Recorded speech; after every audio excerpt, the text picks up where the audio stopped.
always have to just double check because I never know what's going on. Welcome, y'all. Oh, I'm so happy to see you. Hi. Oh. Welcome to the session today. Wow, this has been such an intense week for so many reasons for me, and so many people that I know as well. Just this kind of churning, intense time. I don't know about you all, but I'm just really grateful to be able to have this time together and to just drop it all, let it all go, and just be here. And it's so auspicious and special to be able to gather together to practice and to have the satsang on this eclipse, which I don't think I mentioned it in the description of the program, but tonight there's a lunar eclipse, a full moon lunar eclipse, and in general, eclipses are considered to be a really auspicious time for spiritual practices. And I'll talk a little more about that once we get into the session, but it just feels really wonderful to be able to be here and do that. Oh. And welcome, Rebecca. So glad that you're here.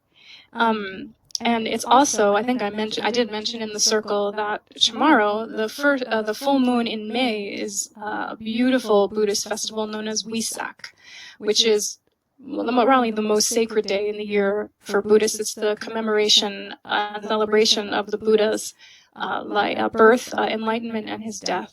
And so that is also a very special time to invoke the blessings of the Buddha, who is the awakened one. He lives within us. So we can really call on all that energy today. So we're going to do that. I'm going to do something a little bit different practice-wise. So anyway, I'm really happy to be with you all. Thank you so, so much. And I'm going to just start with invocation, and we'll go from there. If you're new here, I sing mantras and devotional music, and down here where you can see is my harmonium, the instrument that I play. I always begin my sessions with an invocation because it's just a way of like crossing the threshold, from ordinary time into the sacred time. So it's an opportunity, even if you don't know what I'm singing, to just gather yourself together. Just come here, be here, and however long that you can stay for this program, just give yourself that window of time. Usually my programs go about 90 minutes, just so you know. So stay as long as you like.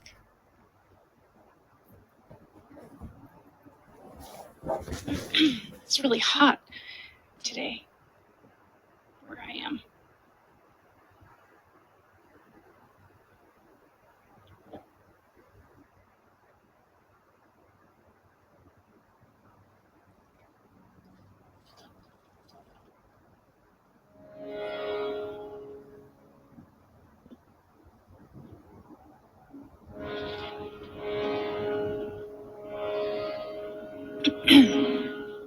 Is it loud enough? You can let me know after the singing. Okay, thanks so much.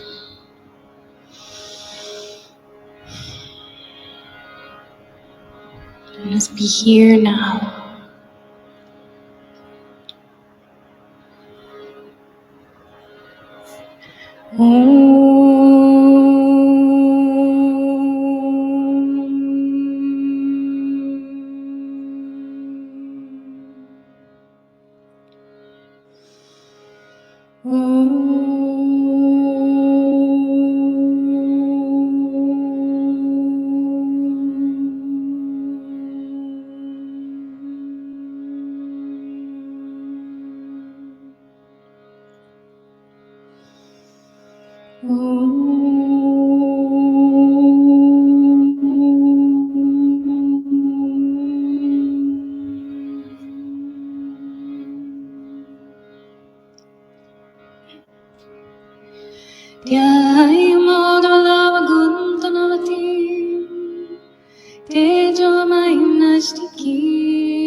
Shamangim Adasikta Sutim Amritanandatmikam Ishwari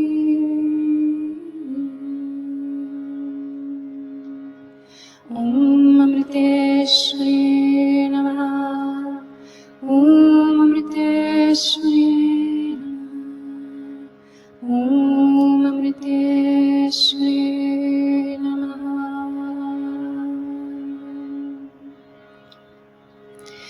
Ananta samsar samudra tara nakahitanyam guru bhakti-davyam ainagya samjata pujanadiyam namo Shri Guru Padakavyam Namo Shri Guru Padakavyam Namo Shri Guru Padakavyam Namo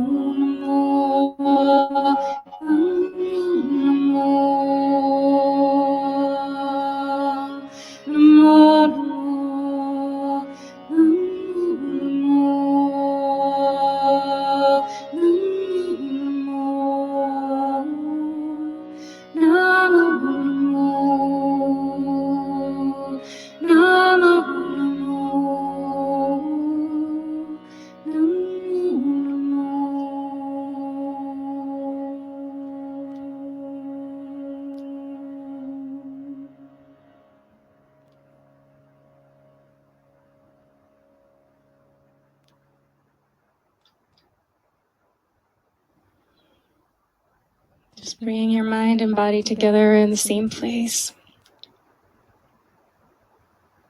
Whatever you may be holding in your mind and heart, you can just give yourself a moment to just lay it down. Just lay it down. You can pick it up after if you need to, but for this moment, just really be here in your body. And if you want, we can take a breath in. Just hold for a moment. And then exhale and release through your whole body.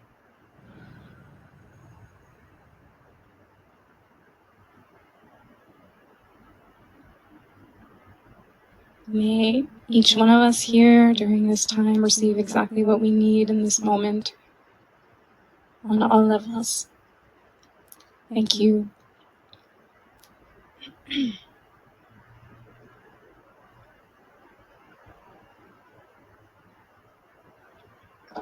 So usually when I choose this, a lot of times when I do a live session, I have an idea of what theme I want to explore, and then sometimes I don't know what I'm going to be feeling, so I call it The Light Inside, which was actually the name of my first website a long time ago.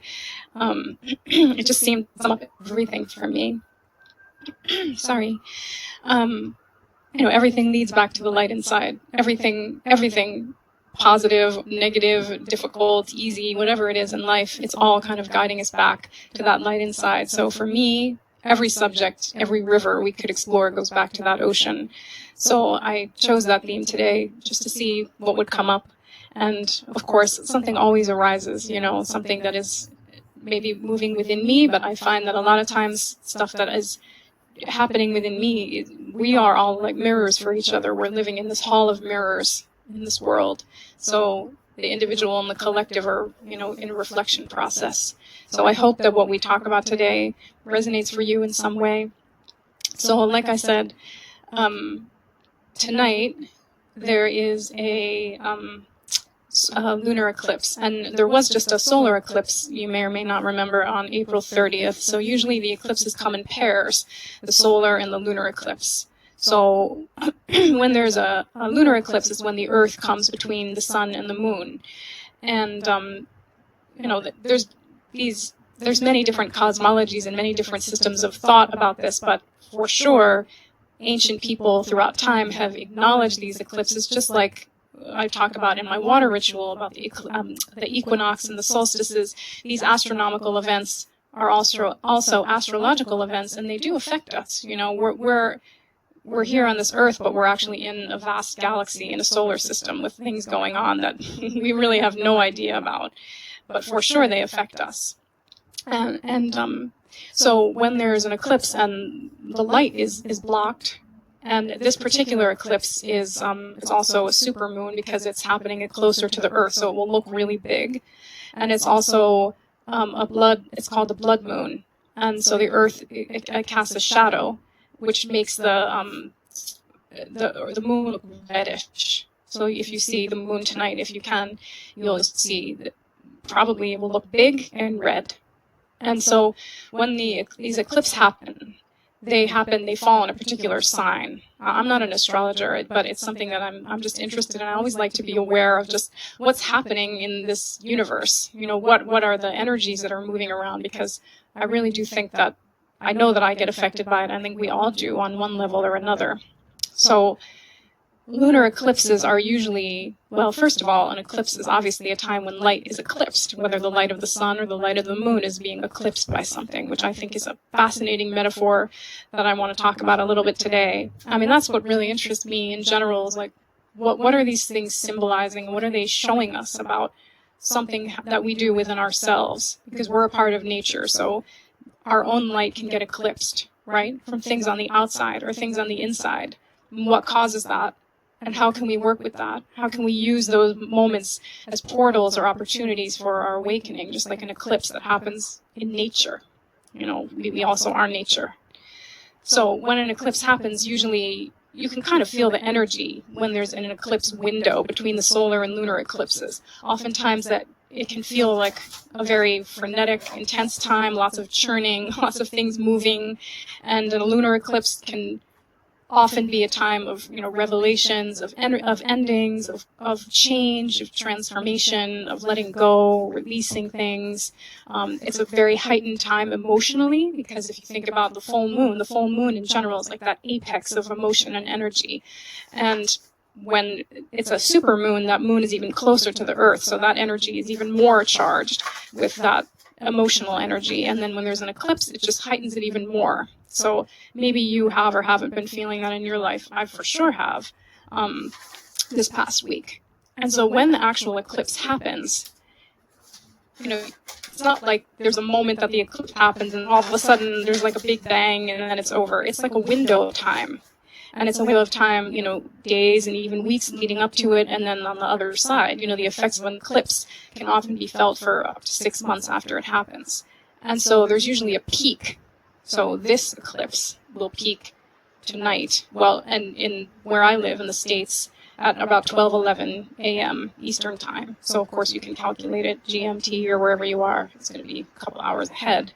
But the window, you know, is a few hours before and a few hours after. And there's lots of different sort of theories about eclipses in the Vedic tradition, the Hindu tradition. Eclipses are not really considered to be an ideal time to start something new, to sign a contract, to eat. It's not considered very auspicious to eat during an eclipse. So I'm just sharing this with you. Take it or leave it. This is just what I've been taught. So it's best not to leave food out during an eclipse. So you want to eat before the window the eclipse starts and after it kind of closes off, and not during. Because the food is, you know, there's kind of this, the atmosphere is kind of clouded over because the light is blocked. So it can create these vibrations in the atmosphere that can affect our food.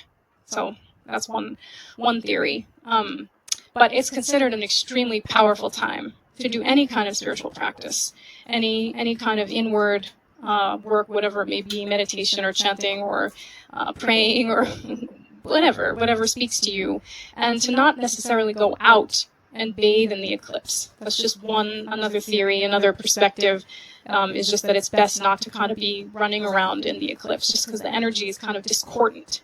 So just offering that. Probably a lot of you will be sleeping during it, but just in case in the future there's eclipse, it's just something to think about, and you can research it more and read about it and learn. So this eclipse, it's a little different in the Vedic and the tropical and sidereal systems, but just for our purposes, we'll say that the eclipse happening in Scorpio. which is a water sign. Very intense sign, very transformational energy. So that also heightens the emotion of this moment that you may or may not be feeling. So this moon is known as the full flower moon, and I shared this in my circle, and it's just something that I think is so beautiful. It's something that I like to be tuned into, that, for many centuries in Europe, and as well as for many Native American traditions, nations, and lineages, they gave names to the moons. And the moon names were like a reflection or a teaching about what was happening in that particular season. So the full flower moon obviously is where I live. Anyway, spring is like, it's blowing up and all the flowers are blooming. And so we can see this is the flower moon when everything is blossoming. And then every month, a lot of people know the harvest moon in September. The harvest moon is, in September when the harvest comes. But so we've kind of accepted that, thanks to Neil Young. We've kind of accepted this harvest moon thing, but there's names for all the different moons. I actually wrote some down just because I think they're beautiful. I just want to share just a few of them with you.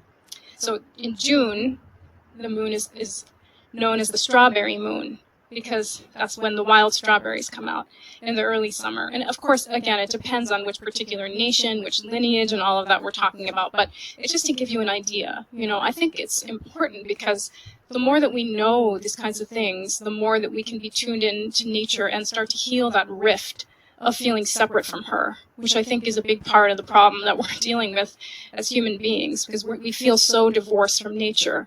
Whereas if we can reconnect and have that feeling of reverence and relationship, then there's a lot of healing that can come from that.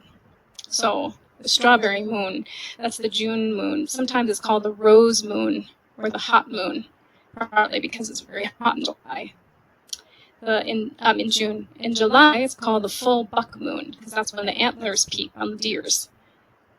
Sometimes they call it the salmon moon or the berry moon, because the berries are coming out then. And in August, it's often referred to as the full sturgeon moon. I don't think I've ever come across a sturgeon, but I guess it's like a big fish often in the Great Lakes. And a lot of the nations, the tribes in that area, that would be the time when they would catch a lot of those fish. So they called it the full sturgeon moon. The other names that I found for it are the flying up moon, the green moon, and the red moon. I just love that. I just think it's beautiful. So I just wanted to share that because this is full flower moon, lunar eclipse in Scorpio. So it's happening just a few hours. So for sure we're in that window of being able to feel that energy and to tap into it and to use it for our benefit. And like I said at the beginning, it's also Wesak, or Vesak sometimes it's called, which is also known as Buddha Purnima. Purnima means full moon in Sanskrit. Amavasya is the new moon, and Purnima is the full moon. So Buddha Purnima, the full moon of the Buddha, or Buddha Jayanti, the birthday of Buddha. So it's so auspicious to have all of these things converging at one time. So it's awesome and so wonderful that we get to be here for that. So, of course, one last thing about the eclipse is that, everybody's, you can go online or, read in your horoscope in the newspaper or something, and that gives you, a very generalized idea of, your sign, but when it comes to astrology, everybody's chart is so incredibly unique. We have all of these different planets, a moon, a sun, a rising sign, and they all signify different things, and all of these energies work together as a whole. So it's hard to get a full picture if you're just looking at one little thing. To really go in depth, you kind of have to look at all the angles and elements of it.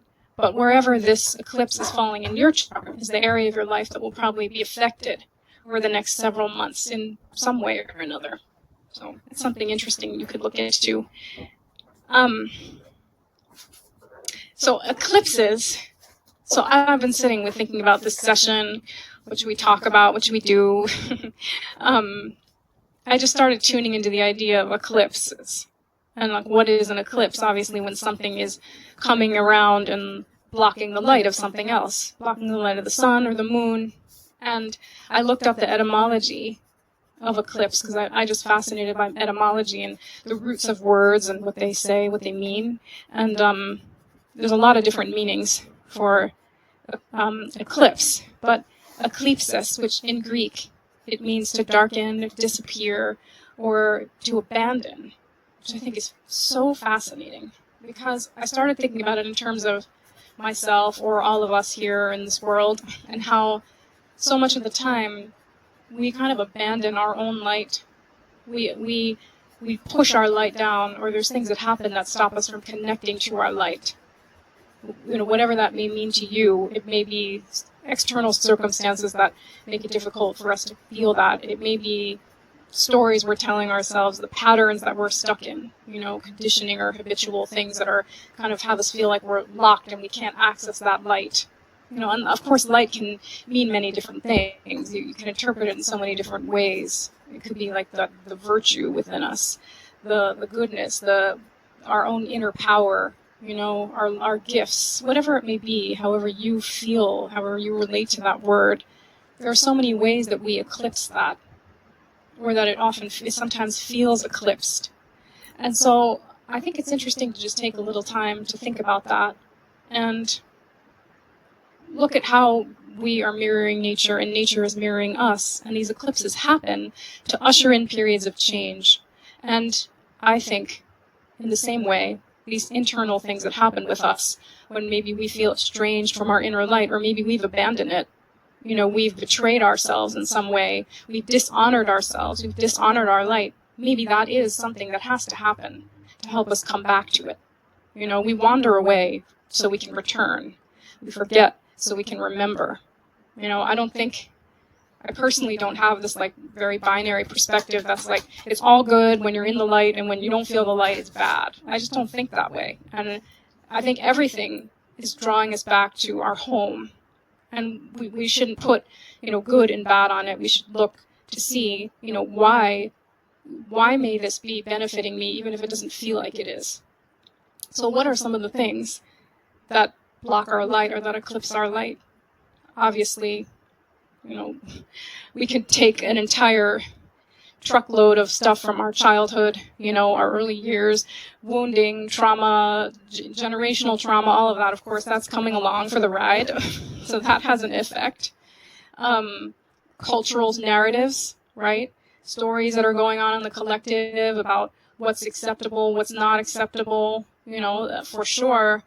There are stories going on about who deserves to be shining and in the light, and who doesn't. Certain people are marginalized. These are structural issues and problems that we have in our society that are very real and have an effect. So we internalize these things oftentimes. I would say a lot of times as women also internalize the patriarchy, for example, and we play it out within us as well as having it be mirrored outside. So we can shut things down inside. This is a really fascinating subject. I'm not going to go into that now, but I think it's really interesting. So, and then, of course, the fears that we have, or feelings of depression or anxiety, or just these things that come along with being human that often feel like they throw a blanket over our light.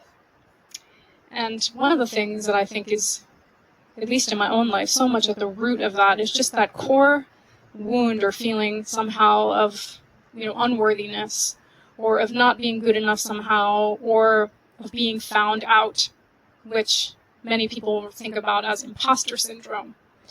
And so I started really contemplating this idea of imposter syndrome, because I think it is so fascinating that oftentimes, even when we do shine our light or feel our light, there's a little voice or a little part of us that feels like, oh no, I shouldn't do that. What's going to happen if I do that? I'm going to be judged, or I'm going to do something wrong, or they're going to figure me out. They're going to see that I'm full of it, and I'm not going to be able to keep shining that light, right? Those feelings are often very pervasive. I wrote down just a few quotes that I thought were interesting about this. People that I deeply admire, have spoken about this, and I think what really helps is to actually name it and let it out and talk about it, and be honest, about these tendencies that we have in our mind, ways that we shut things down. Maya Angelou, she said, I've written 11 books, but each time I think, uh-oh, they're going to find out now. I've run a game on everybody, and they're going to find me out. I can completely relate to that.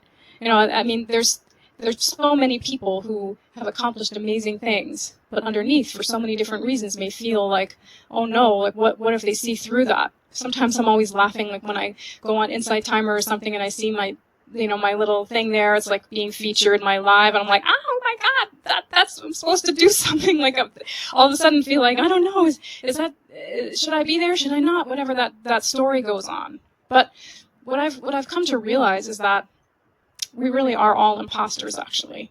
And instead of trying to convince ourselves we're not, I think it's better to actually accept that our ego is always, always going to be an imposter. The ego is like that part of us that's like, me, better, worse, above, below, whatever. We have all this stuff that we're trying to like project this image to the world and hold this person together, and that brittle kind of sense of self that really is fueled by a feeling of separation, right? And by a sense of polarities, above, below, hierarchies, and whatever we have in our mind, that ego, so to speak, it kind of is an imposter. You can kind of just stick your finger through it, and there's not really, it doesn't have that much sort of substance to it. It's just trying to hold itself together all the time. And think about how much we work to preserve that, to save our face, to, try to be liked, to please people, to all of these things, And it's not to be judgmental about it. This is like the world that we've been indoctrinated into. So of course we're doing that. And of course we have to have an ego to be in this world. If I didn't have a sense of self, then I wouldn't be able to sit here and do this. But there's a part of us that is so much deeper than that is beyond, that sort of surface level of the mind, that is, you could call it our soul, you could call it whatever, that is absolutely not an imposter whatsoever. And that is really the truth of who we are. And when we connect to that, when we drop down into ourself, those feelings of I'm an imposter, or I'm not good enough, or I'll never be successful, or I'll never be able to share my light, or I'll never this, or I'll never that, it just kind of quiets down. Because we're in touch with something that's more real, as opposed to something that's a little more like unstable and shaky. Which is that feeling like I have to promote myself, I have to do this thing, I have to show the world this face, this thing. And that's a pressure that many people feel. We derive our worth from things outside of us, because that's what we've been taught. So that person that kind of feels like all of my value has to be assigned to things outside of me, how could that person, not feel like an imposter? The truth is, what the soul knows, or what our deeper being knows, is that our value is inherent. It's innate. It has nothing to do with anything on the outside. No accolades, no none of that. That doesn't touch our inherent worth, our original goodness, as Eknath Easwaran called it, which I just love that phrase. We have this original goodness that's untouched by that. So I've just been thinking about that idea of imposter syndrome, and I wanted to just tell you a little story that is kind of funny, but not that funny, but it just sort of shares a little bit about my own journey with this subject, because I think it's what really helps to break through a lot of these things is when we have honest conversations about it. You see me here, I'm on the app, I'm doing this live, and you're here listening, but like, it wasn't like I just fell into this thing. There's so many different journeys that happen, and it's an ongoing evolutionary process of learning to just be at ease with this being, to learn how to just be really authentic and trust, myself and my heart. That's a journey. When I first started doing whatever it is that I do, which I never thought I was going to do, I think many of you know that I had been just ill and very unwell for a few years with this sickness and depressed, and it was really hard. But it was during that time that I found the music within me. And when I started to heal from that, which was a really long process, I decided that I wanted to make an album, because I thought that would be a good way to just express my gratitude to life for giving me like another chance, at life, because I didn't think I was going to have that for a while. And so I had no idea what to do. I had never really sang before, but I heard these songs, and I just started like putting them down in GarageBand on my computer and just experimenting. And I ended up finding an engineer, and it's a long story, but I made this album, my first album. It's called Soma Bandhu. I made it in about 9 months, and I had no idea what I was doing. I could tell you so many really funny stories about that, and just talk about imposter syndrome. I mean, trying to work with other musicians when I literally couldn't even write a chord chart for my song. I mean, I knew the song, but I didn't know what I was playing. I didn't know anything. I had so many crazy experiences. But when that album was done, I had a job, working for a magazine, and I didn't know what to do with this album. And so I didn't even know who to tell about it. Nobody in my life or my family knew that I sang, because I didn't. I just started singing when I was, like about 30, 28, 29. So I found out that I could, put the album on Amazon. So I figured it out that I could ship some of the CDs to the warehouse. And I got these labels, and I had to print all these, codes onto them on my computer. And I just remember sitting there. I kept printing them upside down. I kept doing all this stuff wrong. I was printing it on the back of the labels. And I just remember going completely crazy, just thinking, this is just, I don't know why I'm even doing this. I don't even know why I'm even putting this album out there. I mean, I don't do this. I've never even sang in front of anybody. Finally, I did it, and I sent, I don't know, maybe 50 or 100 of these CDs to Amazon. And then I was like, I sent an email to a few people. I was like, hey, I have this album out now. You can find it on Amazon. And people wrote back like, what do you mean? Since when do you sing? Like, oh, well, since like just a couple months. So then I remember going to Amazon when the album got on there, and I completely freaked, because I was like, oh my gosh, I actually don't even really know how to do what I just did, and I hope nobody finds it. I was thinking, like, I'm terrified of this being out in the world. But I figured nobody's ever going to find this thing. There's like billions of things on here. It's just hidden away.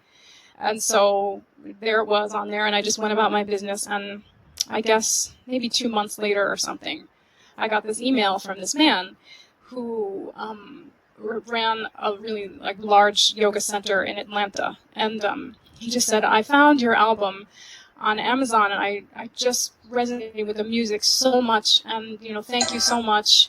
And I have no idea if your schedule would allow for this, but I'm leading this teacher training for this advanced training, and I would really love to fly you down and have you do some programs with them. If there's any way you could do it, would you let me know? And of course I'm laughing, because I've never sang in front of anybody in my life. And I wrote him back, and I just said, oh, let me check my schedule. See if I could do it. There's nothing on my schedule, because I never did anything before. So I was terrified. I remember thinking, like, I can't do this. I literally cannot do this. I've never sang in front of anyone. I've never exposed that part of myself in front of anybody, and it felt so vulnerable. And I barely knew how to play my harmonium at that time. And so I was just sitting with it and contemplating, and eventually I just said, okay, I guess I should do this, because if I put this album out, there must be some part of me that wants to share this. So fast forward until whenever that was that I went down. I flew down there, he picked me up, and he took me to my hotel, and he put me in this hotel, and then we went to the studio, and there were all of these, people there, and they were waiting, 50 people or something in this training, and I didn't know how to use the sound system. I never did a thing like that in my life, and I didn't want anybody to know that I never did that. I was so scared, and I thought, oh my God, they're completely going to find me out, that I'm a total fraud. I don't know what I'm doing. And I had this whole thing going on. But then all of a sudden, I was just like the bird thrown out of the nest. It was like, there I was. And I'm like, hey, guys, okay, why don't you lie down? I'll sing to you. Like, I can't handle these people. They're like looking at me. I felt so vulnerable. So at that point, I was a yoga teacher. And I hadn't really taught that much at that point, but I was very comfortable, guiding people. And so I guided them into like a shavasana. So they were lying down, and that took some of my anxiety away. And I sang my track, 108 Names of Devi. I didn't have to play an instrument. I just played the backing track, and I sang these mantras. And I remember when I first started doing it, my whole body was just shaking. I was so scared. I just felt like, how can I open this up in front of people? I don't know how to do this. I feel so vulnerable. But then as I kept going and going, that kind of imposter feeling, like I'm a fraud, I can't do this, I'm not good enough, this is totally wrong, I shouldn't be here, it just started to quiet down, because I started to get in touch with what was real, with something true inside me, with that soul, presence, which is where the music came from. It doesn't come from the ego, it comes from something deeper. And so I touched that, and I was able to offer it. And I remember when it finished, I was in a much calmer place, and when I guided the people out, when they sat up, many of the people were crying. And I was really overwhelmed because that was the first time in my life I ever sang in front of anybody, and I was really surprised that people were having that response. So the program ended, and the guy who brought me down there had to finish up some stuff, so he said, why don't you just go take a rest or something in this other little room. It was like a massage room or something. I went in there, and I just started getting this horrible headache. These people had been coming up to me and talking to me, and I just felt really overwhelmed. And I just, like, lay down on this thing, and I just started feeling so sick. I didn't know what was going on, but I just felt like all of these thoughts were swirling in my mind, and I was completely overwhelmed by the whole thing. And he came to get me. We went out to dinner with his partner. And during the dinner, I started feeling even more and more sick. Like, it was really getting bad. And I had already ordered my food, but after I ordered my food, it was just mortifying. I had to say to him, I'm so sorry, but I just feel so sick, and I have to go back. Yeah, I think you have to take me back to my hotel. So we had to leave dinner in the middle before I got my food. This guy I didn't even know, he took me to this hotel. I remember it like yesterday. It was like thundering and lightning. I went back into my room, and I was so worried that I was just going to, like, vomit everywhere. This is a very graphic story. So I went, into my room, and I just lay down on the bed with all my clothes on, and I was just like, please let me fall asleep. I gotta fall asleep. Just let this all be, like, disappear. I'm lying there, and it was thundering and lightning, and just hours went by. I couldn't fall asleep, and I was just, I don't know, sometimes, when your mind kind of gets into this crazy tornado of thoughts, this is what happened. I was lying there, and I didn't feel well, and I had all of these thoughts of my past and worries about my future and wondering what was going on and how did I end up there and was it okay that I was doing it, all these thoughts going on and on and on. And then I just threw up all over. I tried not to, but it was like 2 a.m. and it was all over the bed, and I ran to the bathroom, and then I was like, oh my God, I had to lead a program the next morning. So I called the housekeeping, and I was like, I'm sorry, but I need somebody to change my sheets. I can't sleep on these sheets. I'm sick. So they came in, and they did that. And I remember I somehow went to bed. I think I slept like 3 hours or something. And the next morning he came to pick me up. And he's like, hey, how was your night? Are you feeling better? I was like, yeah, my night was, it was an interesting night. I'm not sure it was my best night I've ever had. But I got there, back to the studio, and again, the people were waiting for the morning program. And I was just so wrecked from the whole experience. And I finally realized, like, I just need to tell the truth.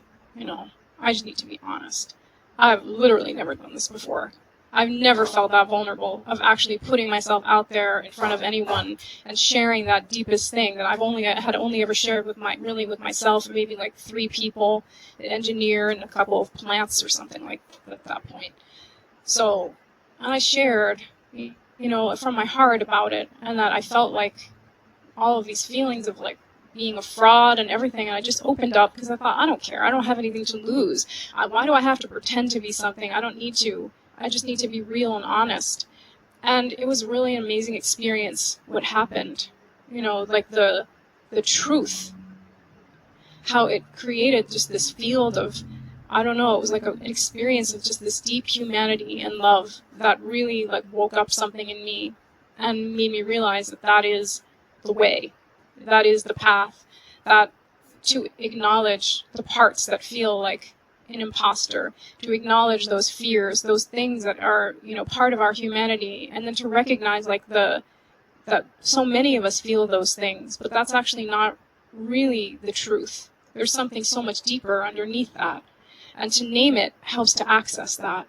And so that day, that morning, it was a really beautiful experience, and it went to this really powerful place that, to think about it, it was really moving to me, just the innocence of that time and what happened, and that just incredible vulnerability that I felt, that I realized that vulnerability is a key to awakening and to connecting with people. And so I flew home, and I remember thinking, like, I don't know how I'm going to do this because I'm so scared. Everything about this feels so scary to me because I don't want to be in front of anybody. I just want to hide away.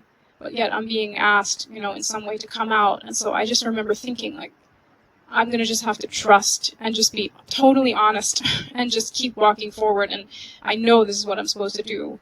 And talking to my soul, I don't know how to do it, but I'm going to just have faith in that. Even if my ego, even if my mind is going to keep telling me stories and ideas of things, I'm not going to let it totally eclipse out the light that wants to come out. It's an ongoing journey. It's not like that was it. There was a period and then all of a sudden it was like free flowing, It's always an ongoing journey. But I wanted to share that story with you because what I really encountered in that experience in that night was feeling all of the ways that I, throughout my life, had really eclipsed my own truth and my own light out of fear. I was so scared. I had so many strategies worked out for how to, keep that at bay, keep it away. And of course that wasn't really serving me. It wasn't really making me happy. But I was terrified of letting that down. And so when I actually finally did, it was so liberating that it was almost like this purge, so to speak. Sometimes people, when they do plant medicine or something like that, they throw up or they purge when they do it. It felt almost like that, like this deep purging of all of these, thoughts that I had about life, about myself. It was just a complete cleansing of all of that. And really hard, but really powerful.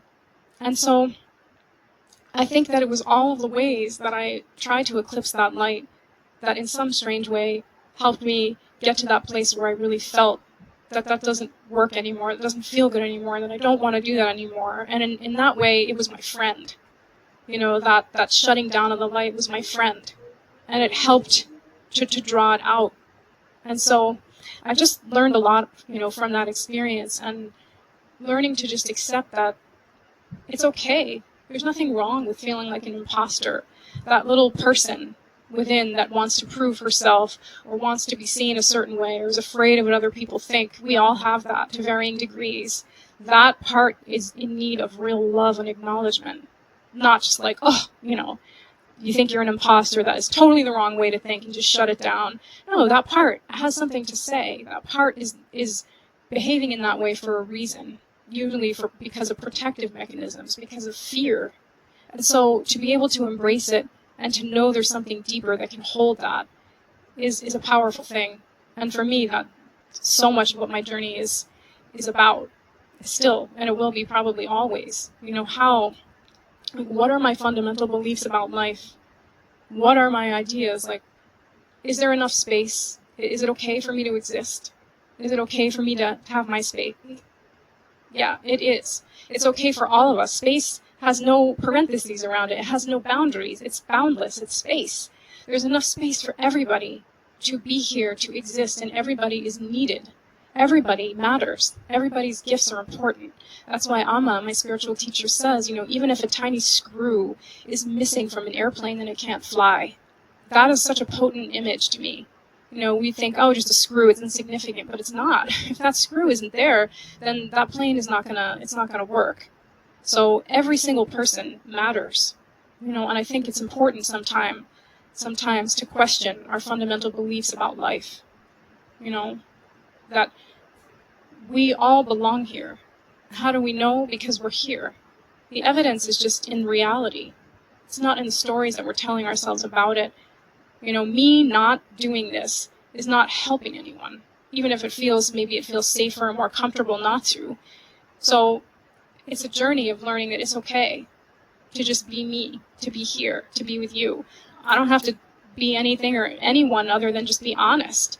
And if we are honest, and have that connection of the heart, then there's like a trust created, there's like a realness and a commonality in our humanity that to me feels so healing, that I feel so hungry for and thirsty for in this world where it feels like there's so much sort of fakeness, and so much of trying to present things in a certain image or a certain way that nobody can live up to.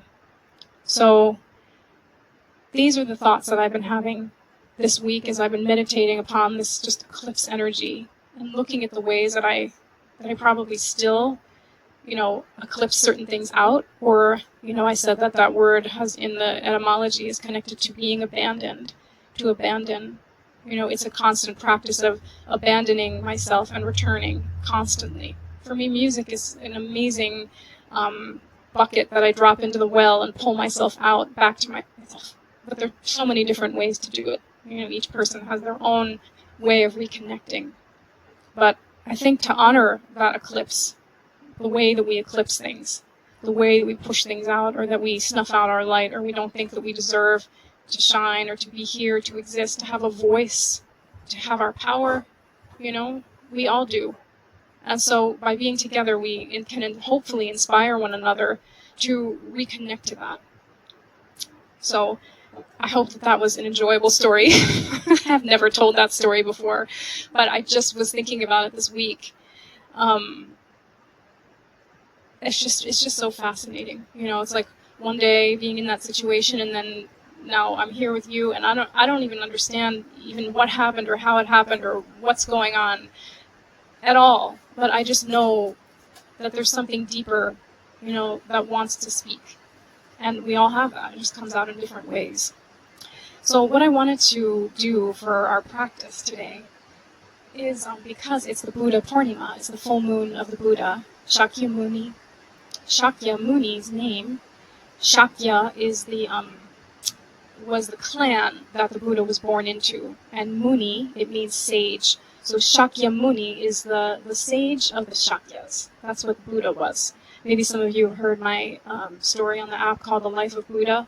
It's one of my favorite things that I ever created. I just went so deep into it, and I really connected with the Buddha. To me, these sages and saints are not just like dudes and dudettes from like another time. They're alive, and I feel them. Like I want to know them. I want to understand them. I want to be their friend because I think they're so fascinating.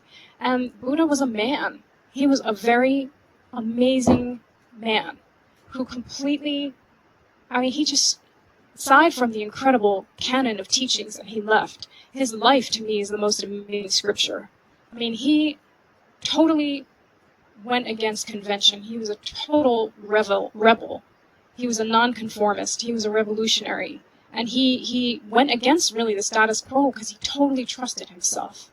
And through that self-trust, he awakened. That to me is like the most amazing thing in the world.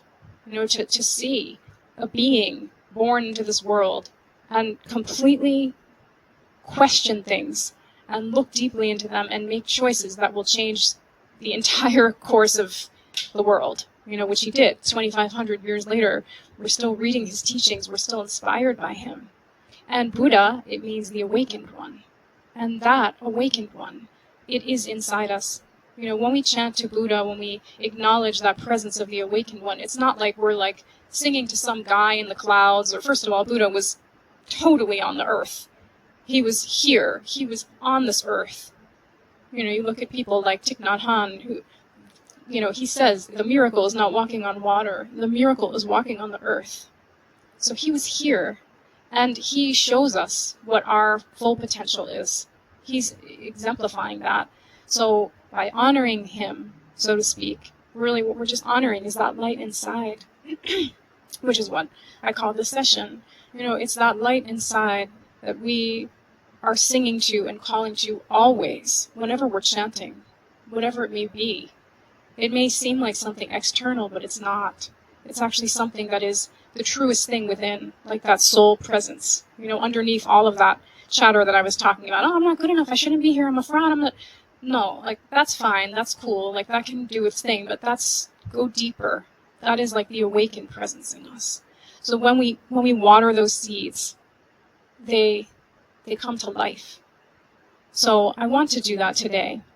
And I wanted to share one thing with you that I just forgot to mention, that is something that I love. Just going back to the imposter thing for 1 second, I just saw on my note. I'm saying it in a way that our ego is like the ultimate imposter, right, on some level. And not something to hate, something to just understand and to love. But one time when I was with Amma, somebody asked her about the dark night of the soul. And her answer just stuck with me for so many years because I just thought it was such a wonderful answer. She said, there is no dark night of the soul. There's only the dark night of the mind. Because our soul is always in the light. It's our mind that goes into the darkness. It's our mind, our thoughts that eclipse that light of our soul, right? Those thoughts that we have are like the earth coming between the sun and the moon, like what's happening tonight. So that is so interesting to me, that really this soul that we are is always blazing. It's just we keep throwing blankets over it. We keep throwing things over it. And that's okay. We are doing it because that's what we've been taught to do.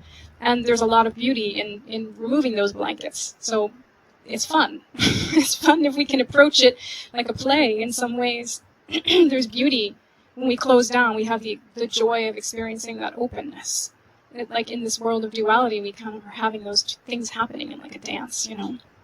So what I want to do is chant together the Shakyamuni Buddha mantra that I really love. And we're going to chant it as a japa practice. I haven't done this before in a live session. Just a brief couple words about japa. You know, there's so many different ways to chant a mantra. I guess my favorite is really kirtan, or singing mantras, because I just love the emotional experience of feeling emotions and singing and offering, you know, from that place. I think that's so beautiful for me. There's other ways, you know, mantras can be written, likita japa, they can be whispered, they can be spoken, they can be repeated silently in the mind. There's so many ways to use them. And of course, the mantra can be chanted on a mala. A mala is like a rosary. Mala means garland. And there's many different types of malas in this world. I just brought a few different malas, but malas in general are made of different natural elements. And these natural elements have different properties. So for example, this is actually my first mala I ever got when I was given my personal mantra from Amma. I got this when I was 21 or 22. But this is a rosewood mala, and rosewood in general has the properties of heating. Sandalwood is very cooling. So when you have a sandalwood mala with sandalwood beads, it's very cooling. There's lots of different types of crystal malas. This is a crystal mala that a friend of mine gave me. And crystal, you know, quartz crystal has very specific properties as well. It's very cleansing and purifying. It's very good for our intuition, supporting that development of our intuition. There's Rudraksha malas that are made from the Rudraksha seed, and there's all kinds of nuances about that. So we could have a whole session to talk about that. But I want to chant the Shakyamuni mantra, Buddha mantra, together to call on the blessings of the Buddha on this really auspicious time of Vesak, of the commemoration of his birth, enlightenment, and death, to really, stoke that fire within us, and to allow the blessings of that full moon and of his gifts and his teachings to really permeate our whole being. That's the intention, whatever you make of it, whatever it means to you. So we're going to learn this mantra. It might be hard for me to write it there. I think I can go into the session on my phone and write it out. I've never done this. I don't like being on my phone in this session, but let's see if I can find my session. Here it is. Okay.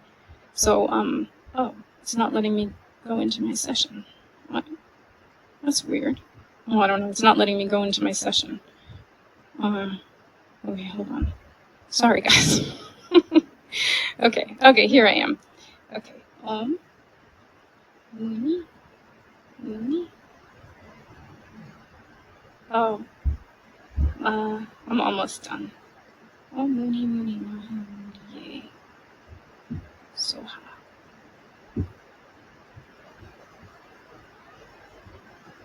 Okay. Om Muni. Did it show up? Oh, good. Om Muni Maha Muniye Soha. This mantra is the mantra to Shakyamuni Buddha. Muni, as I said before, is a sage or a wise one. Maha means great, and Soha means a lot of different things, but it's like Swaha or Soha. It's kind of like all hail, celebrate, awesome, yes, whatever proclamations you want. It's like, Buddha, yes, you're amazing. It's essentially the way that I interpret it. So, Om Muni Maha Muniye Soha. And I really love to chant this mantra because I feel like it really calls upon the presence of that awakened one, which is what Buddha means, awakened one, inside. And so we'll chant it together just to make sure we learn it. And then I'm going to sing it. We're going to sing it and count. I'm going to do a japa together. So depending on the time, we either do 54 or 108. There's so much I could say about all of this.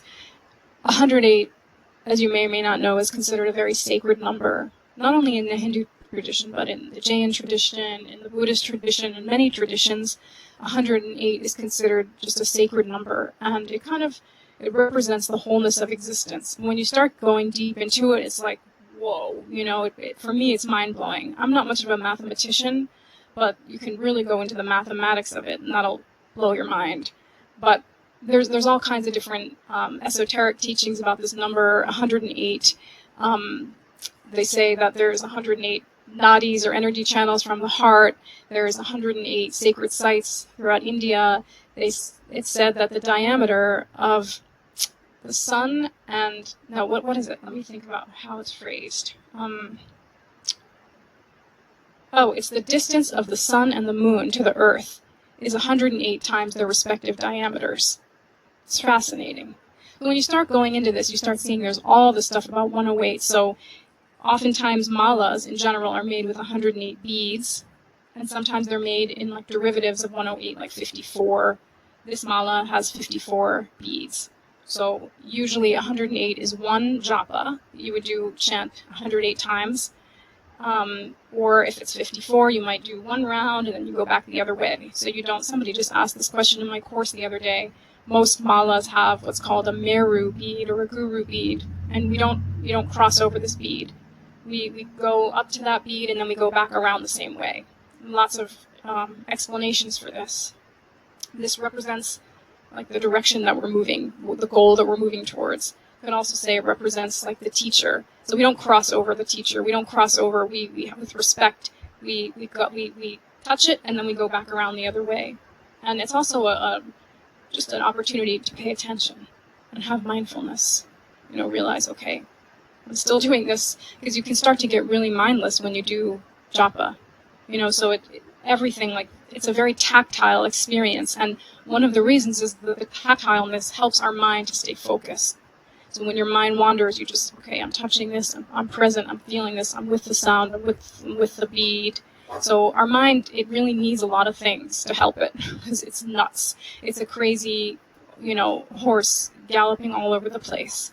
So this is one object that can help our mind to stay really focused. So I'm going to chant 54, and depending on the timing of it, maybe we'll do 108. But we're going to chant this, and with the intention to evoke the blessings, and also to tune into just this energy of this eclipse, what I've been sharing about. And whatever, you may be working with in your life right now, we all have things. We all have something that is needing to shift or wanting to transform, something that wants to be released, to let go of, that we just call that in, just support for that. We don't need to know how to do it. We just plant the seed to ask for that support, and the mantra itself, it helps. It just does the work. So in order for me to use my mala, I have to just quickly get my harmonium set up so that I can play it just with one hand. There's a way to do it. I can't show you, but I can take the keys and I can... anyway, I'm all over the place right now. Okay, hold on a second. Let me just get this set up.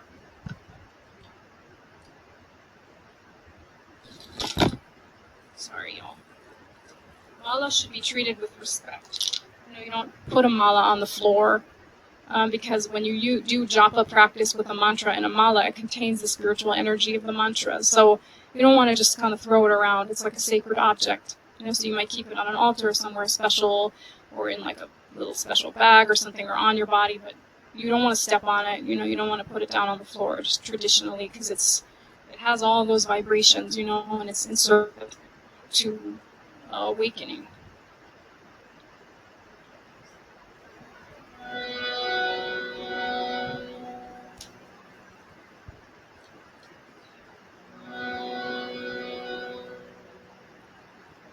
this is exciting.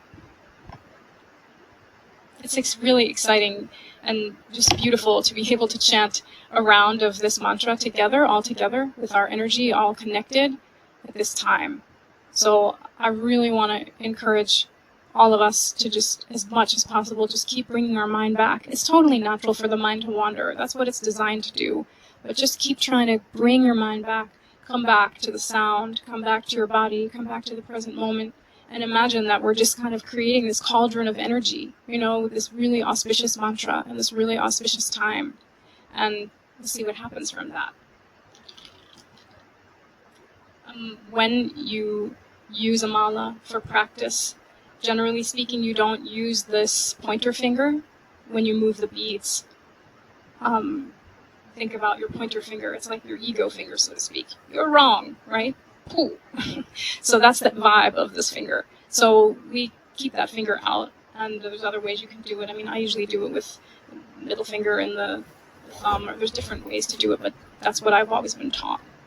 So, okay. Oh, so the mantra. Oh, so nice that you're outside. Om Muni Muni. Oh, Pixie, thank you so much. Om Muni Muni. Oh, that's just, I wish we were all in the same room so much. Om Muni Muni. We can say it. Om Muni Muni. Maha Muniye. Maha Muniye. Soha. Om Muni Muni. Maha Muniye. Soha. It might take you a minute to get it down, but we're going to be repeating it, and I really encourage you to just, Sanskrit traditionally was an oral tradition, and it was, people learned to chant, the mantras orally by listening and repetition. So, turn on that, special power of your hearing, and not just hearing with your ears, but hear it deep inside. Feel that mantra and connect to it. Om Muni Muni Maha Muniye Soha. This is calling upon that wise one, that wise sage that is known as Shakyamuni Buddha, but that is actually that eternal presence, of love, of freedom that is in us. So we're going to call that.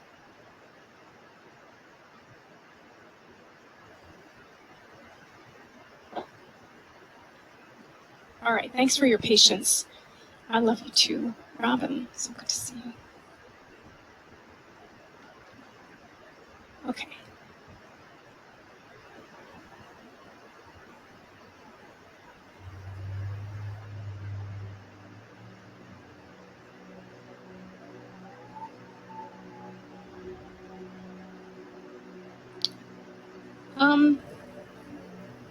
I just kind of, it's funny, I don't know that I ever necessarily think about that. I go this way. I guess I'm moving to the left.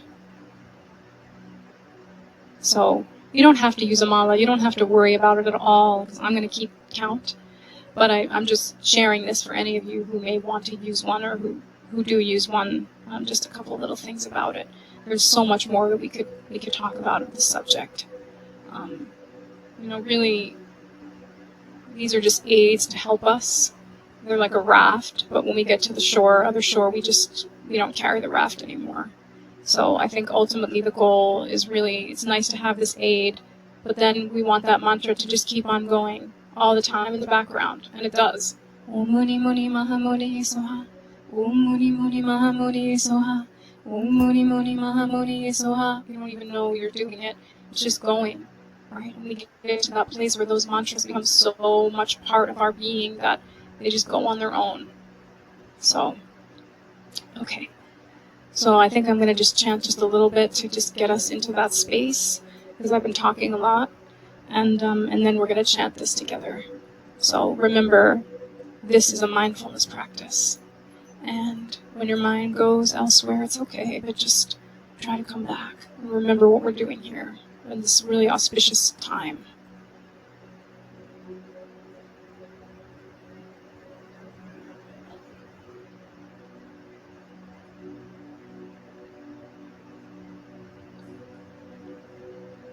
I know. Sometimes I talk more than others. Okay. No more talking.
So I'm just going to chant the mantra a few times until we get it together, and then we'll start the japa. Om Muni Muni Mahamuni Soha. Om Muni Muni Mahamuni Soha. Om Muni Muni Mahamuni Soha. Om Muni Muni Mahamuni Soha. So try to follow along, and as you get it, see if you can close your eyes and feel the mantra inside. And if you have to open your eyes and look at the words, that's totally fine. Just try to listen really deeply, and just keep bringing your mind back to this mantra and the full flower moon practice to the Buddha within. Om Muni Muni Mahamuni Soha. Om Muni Muni Mahamuni Soha. Om Muni Muni Mahamuni Soha. Om Muni Muni Mahamuni Soha. Om Muni Muni Mahamuni Soha. Om Muni Muni Mahamuni Soha. Om Muni Muni Mahamuni Soha. Om Muni Muni Mahamuni Soha. Om Muni Muni Mahamuni Soha. Om Muni Muni Mahamuni Soha. Om Muni Muni Mahamuni Soha. Om Muni Muni Mahamuni Soha. Om Muni Muni Mahamuni Soha. Om Muni Muni Mahamuni Soha.